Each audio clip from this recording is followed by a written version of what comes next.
Mina ngihambiza ugogo uMandlovu.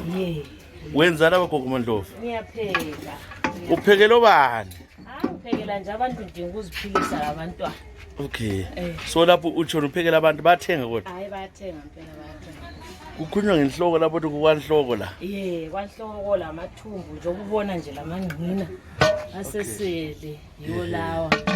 Senza konke nje rice, beans. Lapha eTsholotsho. Lapha eTsholotsho. Abathenga kakhulu ngabanjani la? Hayi lapha kuthenga umphakathi nje wonke. So abantu abavakatshela eTsholotsho kumele babuye ngaphi ishop yakuthi? Kuthiwa kusiza abantu shop ko charity ko GR. Okay. Yiko babuya khona la. Yiko abaza bezokudla khona la. Ufundele ngabupheka la ngembizi ka? Ukupheka lokhu ngiqale ngikufundele lapha eRekini endala kulawo. Ngasuka ngaye eGoli futhi ngafika ngale ngapheka kakhulu inhloko ngifundele eGoli. Ubuye ngaba bejana kodwa abantu bakubone kuhle. Ngipheka lapha eduze leCity Deep egarage okuthiwa yiShell garage. Yikupheka khona. Yibe bempheka khona. Wasophendwa ubuye ekhaya. Izimo zokuphila ngasengathi kuba nzinyana ngasengathi ngcono ngizozama ekhaya. Kodwa ibhizinisi ikhona? Hayi ibhizinisi ikhona angikhali. Awukhali. Abadla bamabhasi labantu abadlulayo? Kudla wonke umuntu lapha nje.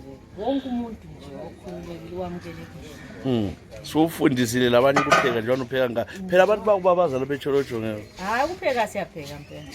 Bayapheka kudla. So ishop yakho itholakala nga? Itholakala ko eRekini eduze nama-toilet kuthiwa ko-GR. Ko-GR. Abaningi bathi ngamuva ngale kitchen. Kuze kwe-car wash. Nomntanami nangu sondela. Umntana wakho lwana? Umntanami lwana sipheka sonke. Lipheka lonke la? Hayi no. So sabona kungcono ukuthi sizame ukuziphiliphilisa khona. Siyabona. Bese cupha khona okuncane sikudobhile kwazi ukukuningi. Awuzake. Siyabona.